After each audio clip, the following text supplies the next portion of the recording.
Good afternoon, this is John from Clock Repairs Merseyside. Right, this is something a bit different. A lady called Bunny in the Costa Rica has reached out to us, and she's got a grandfather clock which she's had restored, and it's been moved from California to the Costa Rica. Now, she's having a few problems with it. Basically, the clock is stopping after a few minutes, and sometimes it works a bit longer than that. And I'm suspecting it's something pretty simple, something that's happened, but she's actually strapped it, she's actually fixed it to the wall, so it's not that, and she feels there's something wrong with the hands. But what I'm going to actually do is I'm going to go through a few things just to try and help her out if I can. I mean, you know, it's a little bit of a off the beaten track of what we really do, but I think it's worthwhile doing. Because obviously it's going to help her out. The problem is she's got no chance of getting anybody in the Costa Rica to fix the clock, so she's pretty much stuck with it. Now, I wouldn't normally recommend that anybody who doesn't know, as some idea with what they're doing where clocks are concerned, does what we're going to do here. You know, if they don't know, but there's not really much she can do. I've got to actually give it a go to try and help her out if I can.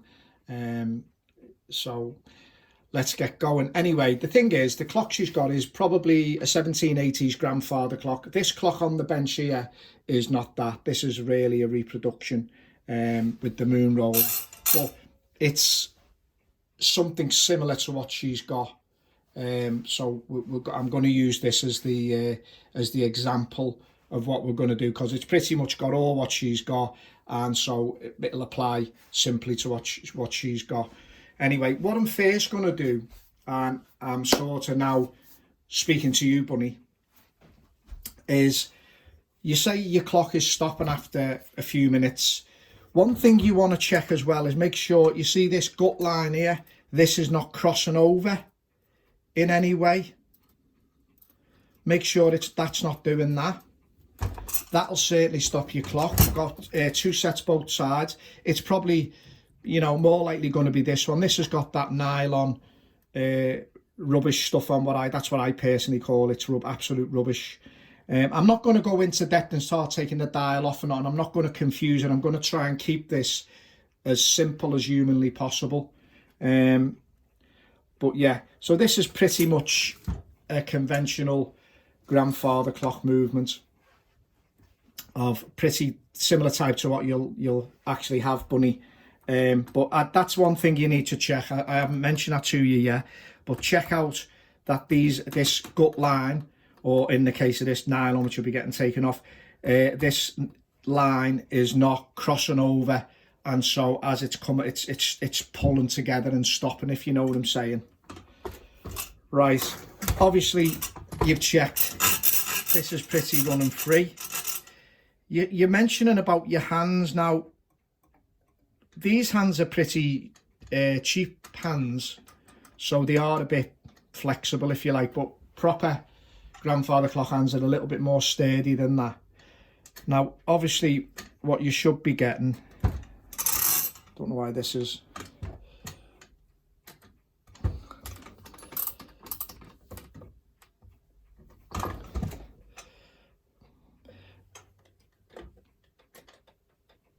quite tight then, to be fair, a little bit tighter than what I'd like, but hey ho.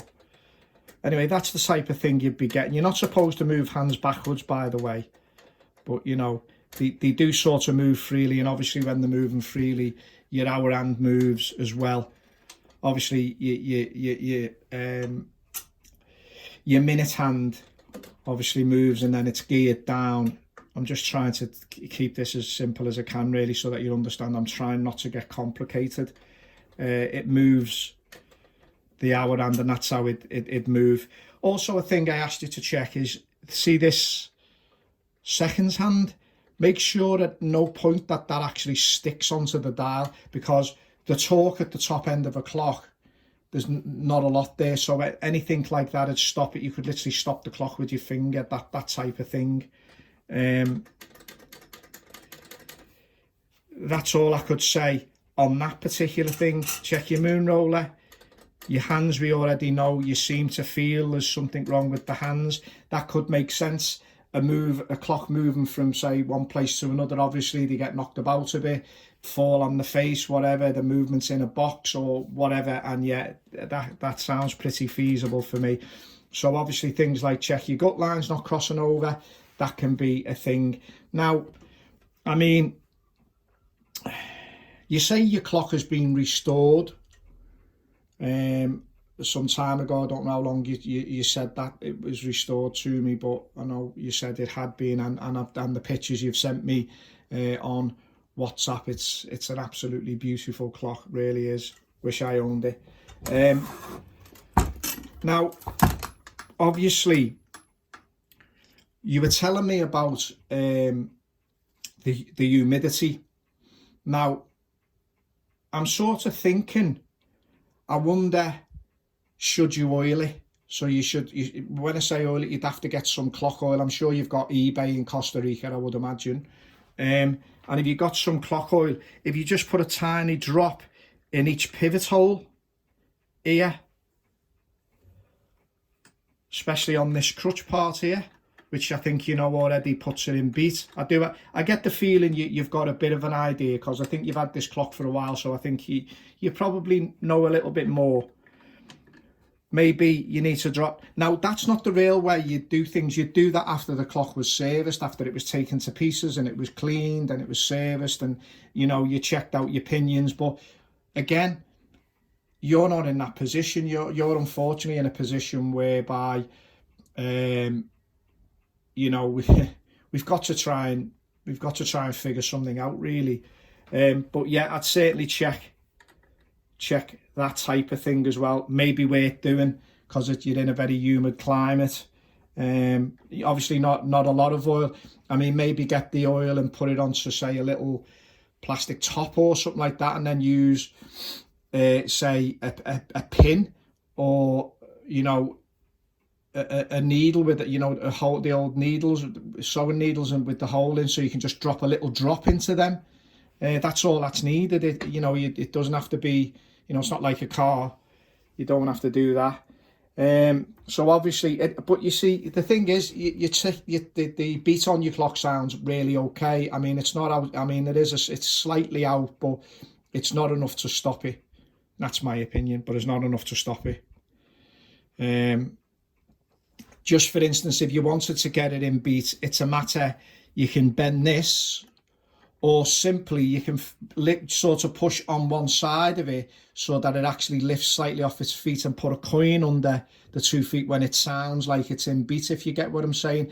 Beat a clock out of beat, it means that this part is not level, or this part is not level. You see, there's equal movement either side on that. Do you get what we're saying? There's equal movement either side. Okay, Bunny. Right, another thing to check is your pendulum, where it comes through here with your little brass block. Make sure that there is clean, and maybe just put a finger of oil on it. I mean, I'm telling you to do these things. I mean, they're not all the best things to do, but I'm thinking, you know, you're out of options, aren't you? I mean, you literally are out of options. So make sure that hasn't got a bit of thing, or it hasn't rust. Well, not going to rust up if it's brass, but this could rust up, this foot. So that would sort of eventually stop and slow the clock down. Make sure your pendulum is not scraping on the back of your case. Make sure that's not happening. I don't think it is. I'm pretty certain you'd have sussed that one out. But make sure that that's not happening. Okay. Right. We'll get to your hands. Now, what I would do, if it was me, is I would set this hand to midday. Now, you're not supposed to go backwards with your hands, by the way. That's a bad move to do, because you'll damage you'll damage the striking side of the clock. You'll cause things. But the reason I'm saying to you is, do it at the old clock, is so that when you put the hand back on, it strikes that old clock. If you do it wrong and it goes here because it's on a square, it'll either strike a quarter past, at past quarter to, or whatever, which obviously that's not what you want. Now, I'm just going to make sure you're in shot here so you can see what we're doing. I'm going to try and get it right in shot so you can see what we're doing. Right, so there's the centre. You can see the centre of your hands, yeah? Now, you see you've got your pin on there, yeah? Now, remember we were talking online about, it sounds to me like the screw might have fell off. Now, I'm hoping this clock has got a screw on it. So, I'm going to just pop the pin out like that. Right, remember, make sure, Bunny, it's at 12 o'clock.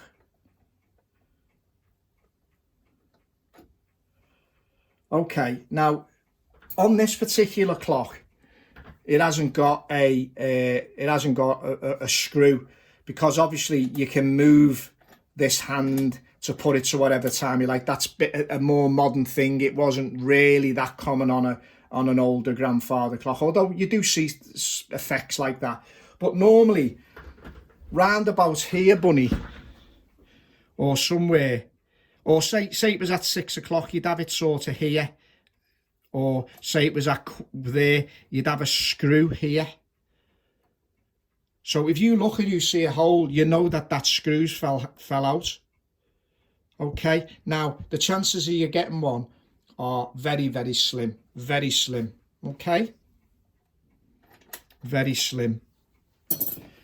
Now, this hand would just come off like that, and that's what's called your cannon.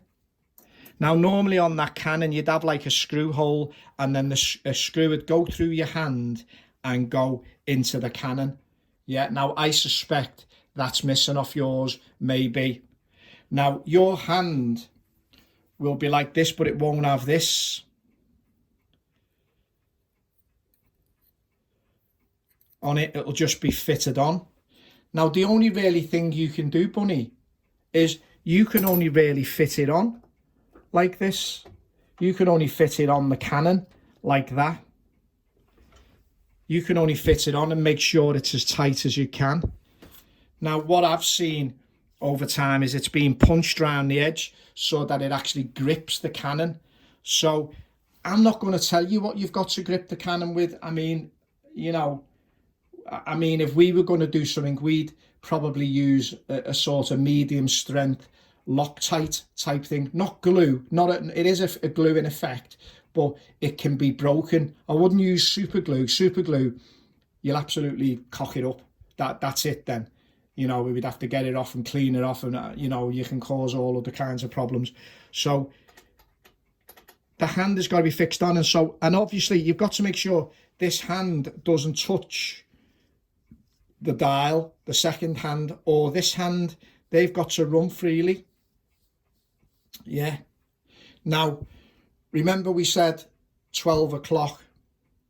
So the thing is, you've got to put the hand on at 12 o'clock. So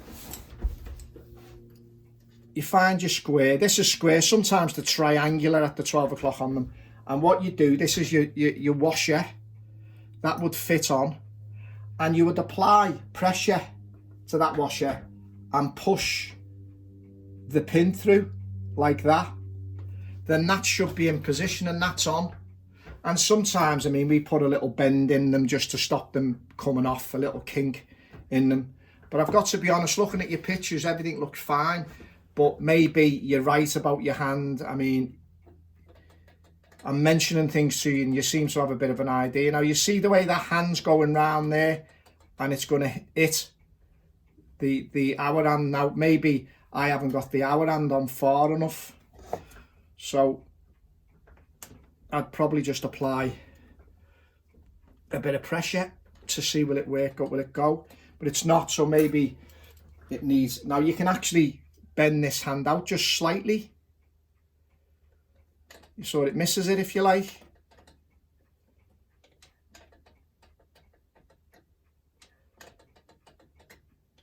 I mean, realistically, everything should be really straight and neat and all the rest of it, but you've got to understand that the clock's a couple of 100 years old. It's been round the block once or twice, hasn't it? So, you know, you've had various, you know, levels of clockmakers working on them, and, You know, we're not in it. It's not in an ideal position, is it? It's been round a few times, although the restoration work looks absolutely first class. I've got to be honest. So I suspect everything was done absolutely right.